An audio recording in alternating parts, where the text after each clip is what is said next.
Anne Hamilton uses materials as metaphor for things that are complex and difficult to see, difficult to define in simple terms. If I had to select one material that Anne Hamilton uses the most in her work, it would have to be the thread. Anne studied textile design for her BFA, and although she no longer makes textiles per se, the thread and the textile continue to be her material of choice. This is Habitus, an installation comprised of someone sitting and destroying a cotton garment, thread by thread, just pulling a thread and making a pile of threads. And these cylindrical tents that are activated by the observers, cylinders made of cotton, cotton being a very important material, a ubiquitous everyday material that serves as a second skin for most of us. We are, from the day we're born until the day we die, we are surrounded by cotton very often. And so cotton serves as this protection for us, this place of home. But Anne reminds us also of the history of cotton, in particular in this country, a dark history of slavery. But she also wants us to think about the thread that makes the fabric. And this is a metaphor for society, a society that together is stronger than its individuals. She also wants to remind us of our agency. So there are thicker ropes that we as observers can pull and activate the whole space. Her pieces are complex. Often her installations have a sitter doing something, some kind of act, plus a large amount of fabric. In this case, this piece is called Indigo Blue. There are 14,000 pounds of blue laboring clothing, clothing that we would consider blue collar labor. The sitter is sitting down reading a book, and as she reads the book, she erases or burns the book, obliterating the words, rewriting history.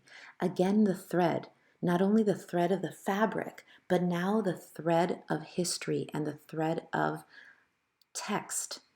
This comes up a lot in her work as well, rewriting history by obliterating text in a line. And usually there's other components to her installations, such as maybe a recorded voice in almost a whisper, so you can't really hear, but you know that something important is happening. Again, kind of connecting the lines of history, of fabric, and of speech. In this piece, I'm still going to argue that her main material is the line, but the line is invisible now.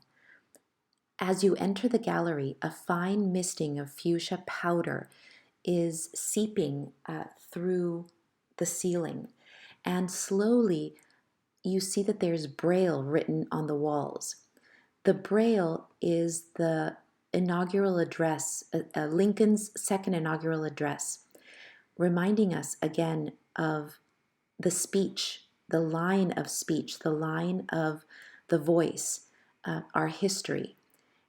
And it's only made visible when the fuchsia powder gets stuck to the Braille dots.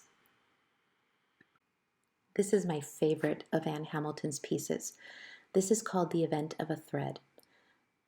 I should also tell you that her work very often requires an audience. The observer is very important because the observer activates the space. This is a huge piece of cotton hung by one single thread. The thread is activated by people sitting on swings. If there's nobody there, if nobody is moving the swings, then the fabric doesn't move. But as soon as someone starts swinging, all these pulleys and pivoting points where the thread is connected starts moving the whole thing. A beautiful metaphor, again, for society. Anne has a fascination with speech. Speech is a line, a thread that connects us. And She's also fascinated with the mouth as the space where the speech comes from, where language comes from. So she devised a pinhole camera that she puts in her mouth.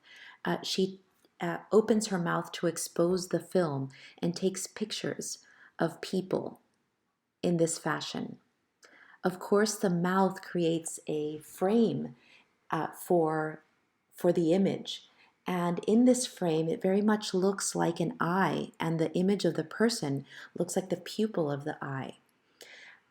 This reminds us of the fact that speech, even though it comes from our mouth, can also be consumed by our eyes in the way of a book. This piece is called Ghost, a Border Act.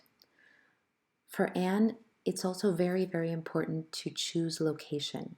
The location and studying the history of a place, understanding the history of her materials, and the place being part of the materials that she chooses is very important. This is an abandoned warehouse that used to be a garment factory that is now hollow. But she feels the ghosts of the many people who have lost their jobs to globalization in this space. She thinks of all the threads and all the connections, metaphorical and physical, that existed in this space.